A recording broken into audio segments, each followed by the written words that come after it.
Welcome to the 365 Message Center show. Today we'll be looking at adding topics to user profiles. Is it what we think it is?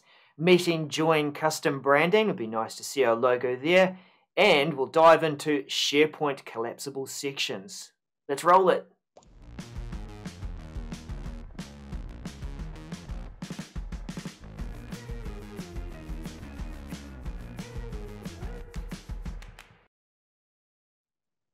Are you excited about anything there on the agenda there, Daniel? I am, yes, but nothing you talked about just then.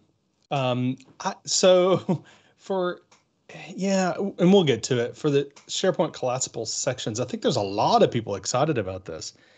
And I asked the question, will you use this really? So we'll see. We'll talk about it. Okay. I'm excited about, well, I'll tell you what I'm excited about when I get to it. Excellent. So Looking forward to it. Look, thank you for those who wanted to tune in last week, but didn't. We did need to take a break. We probably do it 2 times a year, where Daniel has his summer and then I have my summer. That's right. And you would have known that we were taking a break if you were following us on the socials. We are on the socials as 365MCS. Follow us on the socials, and you will know about those kind of things because we will tell you. Are you telling people off if they aren't, Daniel? Right. I'm not telling them off. I am encouraging them. I'm encouraging them to go ahead and go out there to Instagram and Facebook and LinkedIn and Twitter and follow 365MCS. That's what I'm saying. There we go. Okay, that's cool. Well, we'll get into this first message because there are a few, given that we're catching up for the 2 weeks. We're going to start off with this interesting message around real-time telemetry for end users, MC26549. This is for Microsoft Teams, and it is about an end user being in a call and being able to have a quick look and see what the quality of their call is like. And it's measured across audio, video, content sharing, and network. It's all about the network statistics, about how many frames per second you're transmitting, etc. The quality or bit rate of the audio and the video. And you'll be able to find this under the ellipsis button. It's a call health button. So if we jump a bit further down, we'll see an example of it in action. Here's a call running. And we see the round time trip for all of you who, well, gamers would be really, really familiar with this. Milliseconds. We've got audio bitrate, video frames per second. It's good to see a good frame rate there. Sometimes we see that drop down in terms of quality when calls are not getting the bandwidth that they would like. But you'll notice too the size of the video feed. So this 960 by 540 is not a number that we normally see. Yet if we get down a bit further, a good example of another, well, healthy call, 1280 by 720. Again, we're not seeing 1080p. Interesting sort of stuff. Nothing really here in the screen sharing example, but we will see similar things because, in short, a shared screen is really just another video feed. And as a quick note, before I hand over to Daniel for a few comments, the priority is given to shared content when you are sharing your screen. That it will step down your video quality. You would have noticed this when the screen is being shared, because we want to see what's on the screen. We want to hear people, but we're not so interested about drop frames on people's faces or whether, yeah. Anyway, Daniel, what do you think? Yeah, I think that is good stuff. I don't know who's going to use it. We'll see. I think IT people who understand this kind of stuff will want to look at that. And of course, admins seeing it on the in the admin section, in the back end, I think we'll be paying attention to this kind of stuff. But for users, this is just an indication of I'm seeing something going on, video looks weird or something. It's just a quick way to check. But again, will users know what those numbers mean? And will they know that maybe someone who's video gaming in the other room is having impact on my connection or so. I just don't know. Mm. I don't know. Just don't know the value to those end users, those people who don't know what bit rate is and frame rate, and you look at you talked about that first video aspect Hmm. ratio, and you said, "Oh, that's not really good," but someone might look at that and go, 960 by 540, is that good? I don't know. Well, no, I mean, I know we're So using YouTube right now, but how many of you have had yeah, to tap a couple of times to change it to an optimal frame rate or an optimal video quality? One thing that the yeah, community are really kicking back on with YouTube is like, why did you step us down to 480 and make us tap through? yeah. But anyway, so Anywho's, anywho's exactly. This is expected to roll out late June. Yeah, that's now. We've already got it. In fact, this could be almost our callback section, Daniel, if we were that interested, but we're not. Good yeah. feature for IT pros. Anyway, let's carry on with your message, which is Moving right along, this is SharePoint Collapsible Sections, MC266077. And I mentioned at the very beginning of the show, this is one that I was just questioning, is this something that people are actually going to use? I wasn't I'm not saying that in a way of, well, this is junk and I don't, care about it. That's not what I'm saying. What I am saying is I just don't know if it's this a high value functionality. But let's talk about it. Basically, what it is you're going to be able to do when you go into create a section, there will be a toggle there to say this is collapsible. You'll be able to give the verbiage you want to have show when the section is collapsed and whether you want it to be collapsed or expanded by default. The I see some use cases for this. I most certainly do, but I just don't think most users are going to use this, or maybe they shouldn't use it. I think it's actually going to be used a whole lot more than it should be. Let me put it that way, because, and here's the reason why I'm saying all this, is that when that section is collapsed, it is not very obvious that there's a bunch of sections there. If you're just scrolling on the page, which we know all users do that. Users do not go line by line reading everything that's on your page. They skim the page first to see if it's something they want to read, and then they go back up. Well, if I'm skimming and there's a bunch of collapsed sections, then I'm not seeing the content. I'm not seeing your gorgeous, beautiful content. mm, Collapsible sections do shorten your page, which is great, so I don't have to scroll. But I think this has the opportunity to be overused and therefore lowering the quality of your content. Users are going to see your content, but then again, not actually see it because it's in the collapsed section. So just use it in, I think, in an appropriate manner. Maybe make sure, if I was using it, things like maybe a frequently asked questions, that's what it really looks like initially when you have it collapsed like that.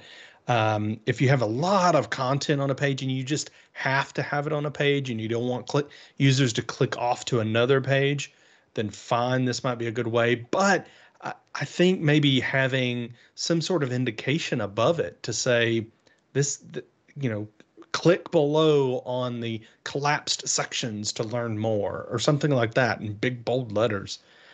Um, so rollout targeted release will be early July, which is nowish, and completed standard release by late July. So we're going to be getting it this month. Everybody will be. What do you think, Daryl? Am I going, off the reservation here? Do I have some valid concerns? What do you think? yeah, I know what you mean, that it's a feature people are going to try out and maybe overuse it initially. And look, we're looking at a GIF animation here for those on the audio podcast, so we have to sort of wait for it to loop through. But when it is published, it is just this little subtle triangle, which suggests that you can expand the section. And if you're smart, you've sort of duo toned and alternated between tones in your section, so you can see where those sections break. If people don't do that, then it just looks like one white block with a whole lot of little triangles that you can expand on. I actually wondering if we could use anchor points like it for headings inside those sections, and you click and it expands the section for you. Oh, well, that would be a good thing to try. I don't know so on Twitter this past week, Joanne Klein, a fellow Regarding 365 member, posted this, and I replied back, and I think she said something to the effect of, I needed this, and I replied back and said, but do you really? And then people were jumping in with, yes, I needed, there were several people that jumped in and said that this is something they will use and they absolutely needed. So I may be way off, but I just feel like it's ripe for opportunity for people just totally overlooking your content. So I think you don't be coy about hiding your content in this way.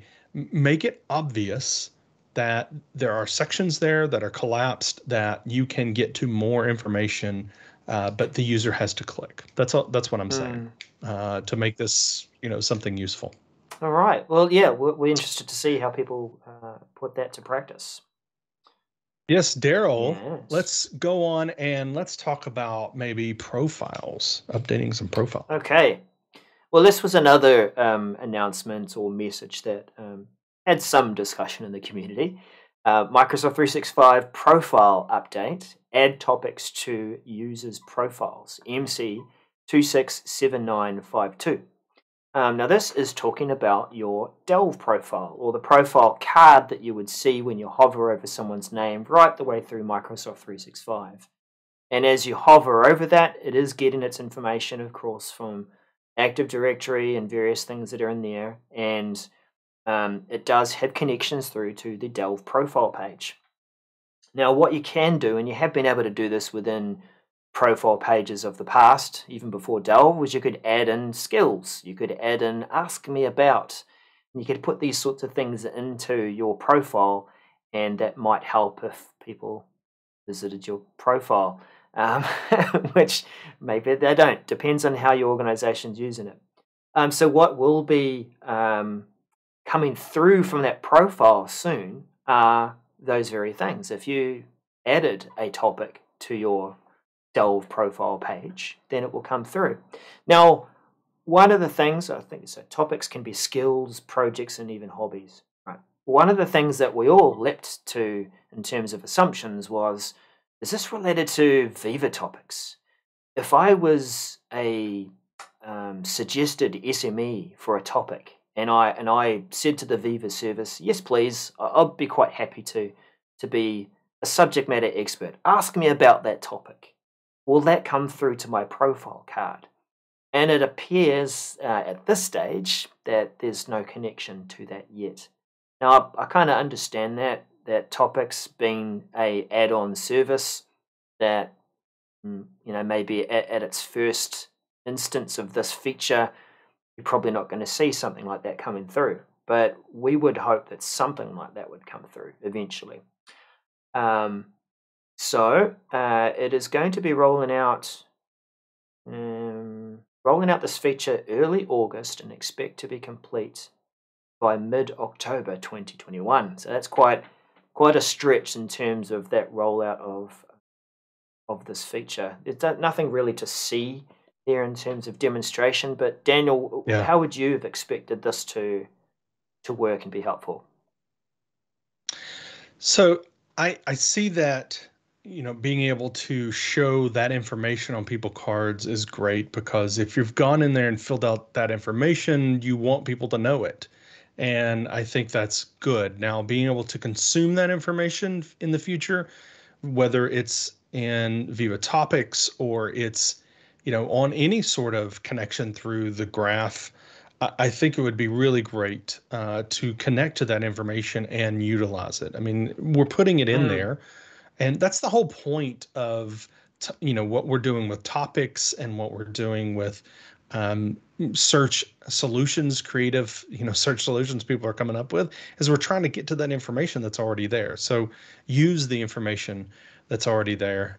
If you have decided in your organization, though, that you don't like this information showing up and you don't want people dealing with that, then there's some information at the very bottom of this about the close. If you've closed the term set, basically responsibilities, and you've said, I don't want people adding to this, then there's some things you need to do. So make sure you check that out. But I feel like it's one step.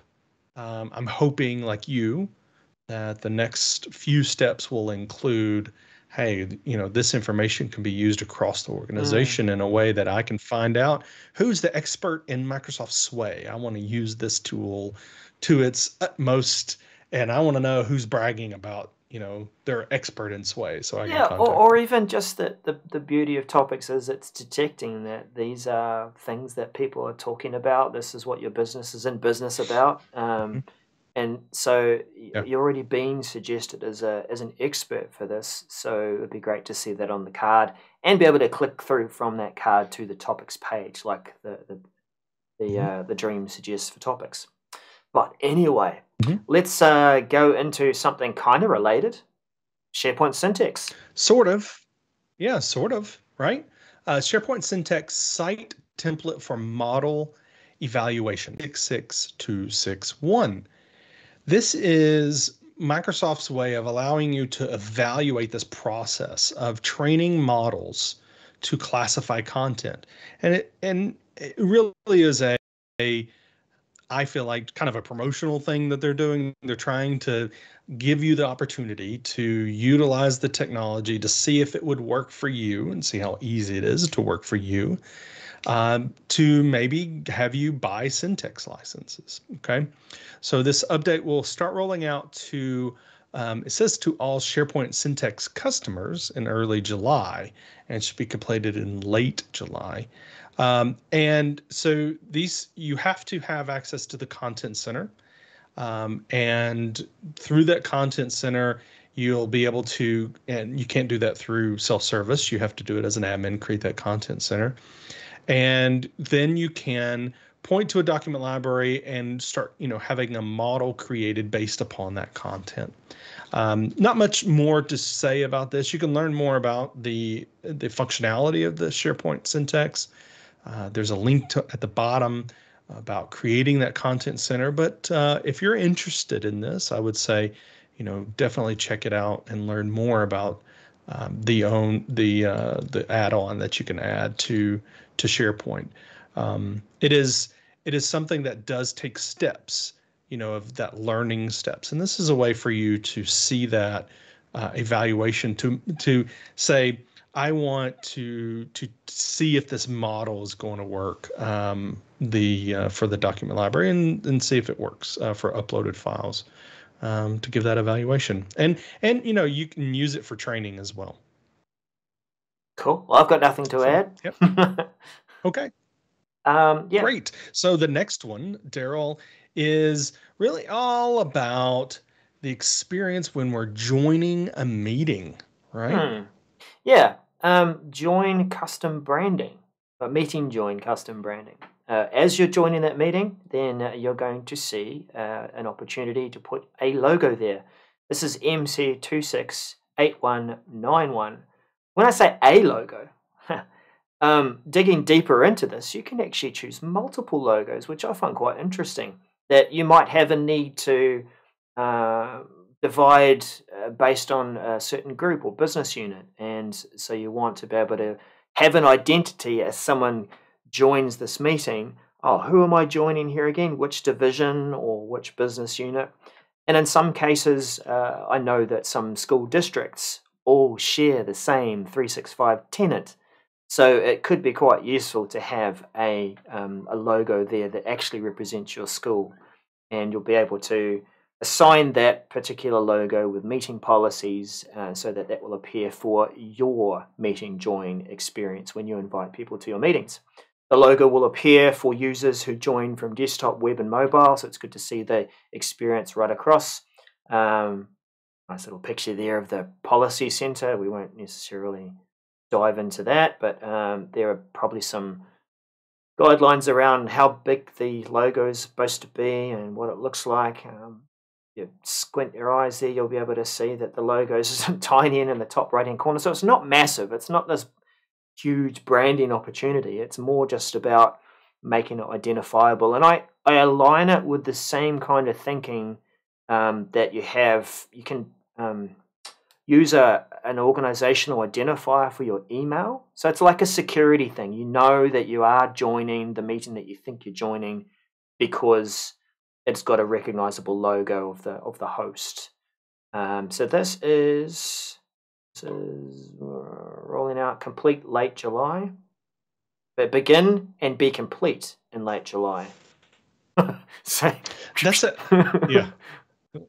That's an interesting point you brought up. I hadn't even thought about doing that as a security feature, but you got to, if you are using it as a security feature, and I've talked about this on the show, it's been many moons ago, that I do have a customer, at least one, that does rolling images. And so every month they change their image, and it's a a random image really.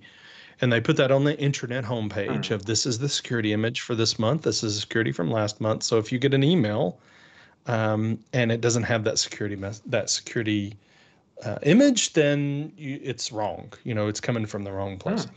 So it would be interesting to see that put into place. I guess you could do that here. It depends on how much the effort is into changing that logo out. But I guess you could do that. It is very small though, so it's not a very large image. But no. Anyway, so that is an interesting.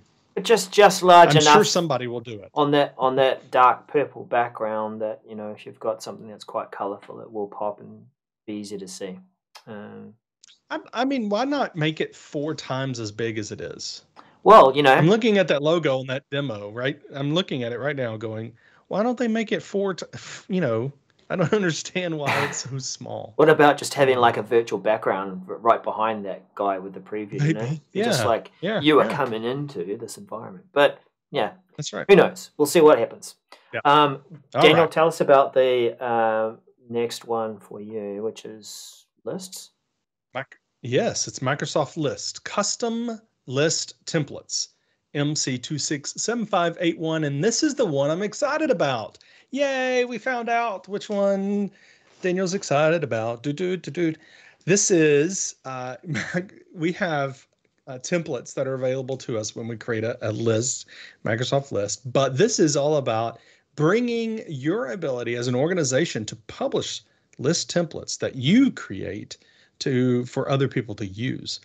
The rollout is targeted release mid-July, complete by mid-August, and then standard release mid-August to early September. And really, when you go to create a list, there will be underneath. Right now, you see templates, but then there's going to be another tab from your organization. And when you click on that tab, you'll see those list templates that have been added by your organization. And that's done by an admin now. The way it's done now is you have to use PowerShell to upload these by an admin. So it's not users out there all creating their different templates, which is pros and cons, because in some organizations, it would be really nice to have power users creating templates. And including those, but this is nice. You can, set up some sort of approval workflow or something if you wanted. If that's what I'm imagining around this is, hey, I have a template and I want to publish it and send it to the admin to get done. So it, and in the bottom, of course, it says you might want to notify your users. This is definitely something. If you're going to use it, if you're going to publish, then go ahead and notify your users, because they're going to have to click that tab to get from your organization. So you're going to need to educate them on, hey, there's because it's subtle. It's not in your face. There is another tab here to click. It is not. It's kind of subtle. So make sure that if you're going to use it, go ahead and educate your users. But I'm excited about this. I'm excited to see what your solutions are. So I'd love for you to get on the socials, and at mention 365 MCS and show us what you're doing with templates. I'd love to see your Microsoft List templates, just to see what cool stuff you are doing. Any thoughts on this one, Daryl? I think it's along the same pattern as we see organizational templates for Office documents. So it still needs an admin to put it in a place that the documents the templates are to be stored, and the admin needs to set that up. But yeah, it's not as visual if you're seeing possible templates you could use. It's not like it's suggesting or displaying any organizational templates. The other category that I think, as you're talking through it, which would be really helpful, is your templates or my templates, personal templates. Because if you're creating lists in a repeated fashion of a certain type, and you've found a really good way of listing information, you probably want to have your own template and reuse it. And you can do that kind of now, because you can select from an existing list, and it'll create from that. But I agree with you. Maybe you would like to do a repeatable thing and have your own templates. Daryl, it is time to move on to quick mentions, which maybe we should call speed dial mentions today. Very, very clever, Daniel.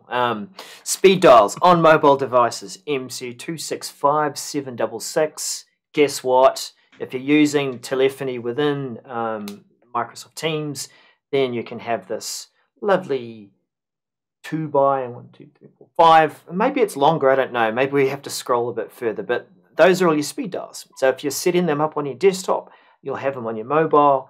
It's just a tap away, and you can make that call. This is rolling out early July, complete late July. It's available on iPhones, iPads, and Android. It's good to see it all arriving, and it's all directly from the Calls app. I said something there that I thought it might be related just to PSTN, but I think you can set up speed dials for people that you just call teams to teams. So yeah, keep that in mind. Daniel, what is your one about? Migrating admin experiences to the Power Platform Admin Center. Whew, that's a long one. MC267095. And this is a short message talking about they're removing the admin experiences for the Power Platform from the Dynamic CE Admin Center to its own Power Platform Admin Center. So the new URL there is admin.powerplatform.microsoft.com, and you will be able to see all of your wonderful admin stuff there. Nothing else is being changed. This is coming out beginning of August. Daryl, one more quick mention. Yeah, one more. Have you ever wanted to raise your hand on an audio call? Thank you, Daniel. Just for those who were listening but didn't see. In fact, that's making my point. Daniel raised his hand on the video feed. So you thought your title was long? Let me read. Hang on. Okay. Support for PSTN users to raise hand in meetings and for meeting organizers to manage PSTN audio capabilities. MC267575. That was a ricochet. Wow. Yeah. Well, I mean, it sort of bounced around there because there was a lot of words. What is this feature? Very quickly, it's if you are on a call and you're wanting to ask a question today, if you're just joining via the phone, there isn't a way in a Teams online meeting to raise your hand. You just have to come off mute and go, I have something to say. But now you will be able to press *5 and it will raise your hand within the Teams meeting attendees roster. And the person who's facilitating, or anyone actually, will be able to see that hand raised, and we'll say, hey, come off mute, you've got a question I see you've got there. So it's good that there's, this is in the line with the hybrid way of working and trying to give people equal opportunity to be part of the conversation. This is rolling out to standard in GCC in mid-July, complete late July. GCC-H and DoD rolling late July, complete early August. And I feel like there should be a third thing there, but maybe not.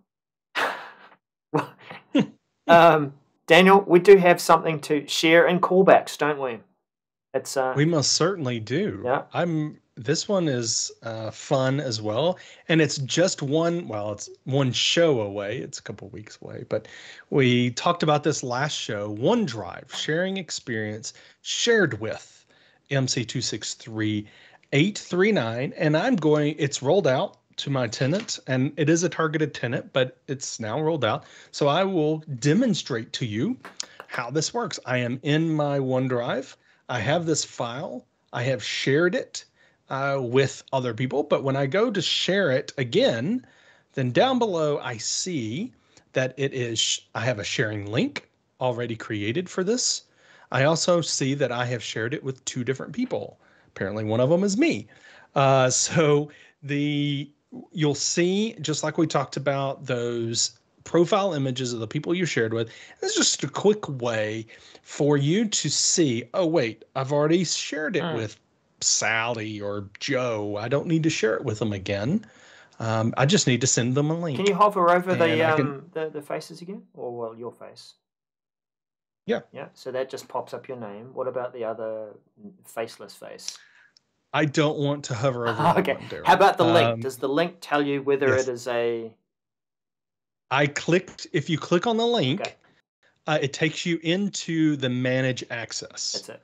If you click on the icon, so it takes you into the manage access so you can deal with that. Right. Yeah. Very cool. It's actually, which is funny. This was a demo. I don't know when we did this, but it's you, but it's an email address. I don't want everyone to know your email address, so that's actually you. Oh, okay. I'm faceless and I'm in your tenant. That's nice right. One. That's right. Yeah. So great functionality that's here, that's being rolled out. And so that is about us for the week, isn't it? It is. Indeed. It has been, I think, it was great to have time off, but I'm glad to be back.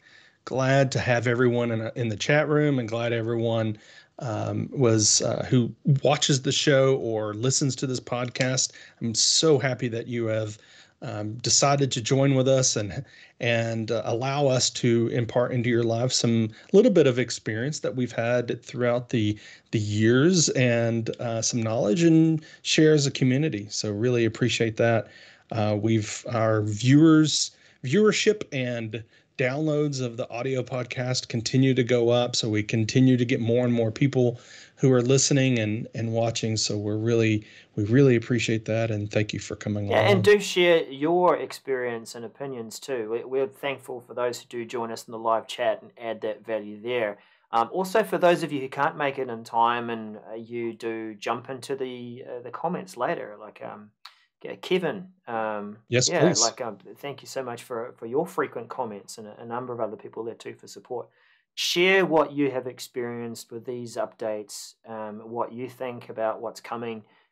It's as a community that we actually draw the value out. Sometimes we challenge what Microsoft thinks is valuable. Sometimes we're suggesting things that actually end up getting picked up and added to the product as well. So it's a community effort, and we thank you for joining us. That's right. Cool. Well, let's roll it out. Oh, where is the outro button? There it is. I was just about to play the 200 episode intro. That's not how it works. See you later.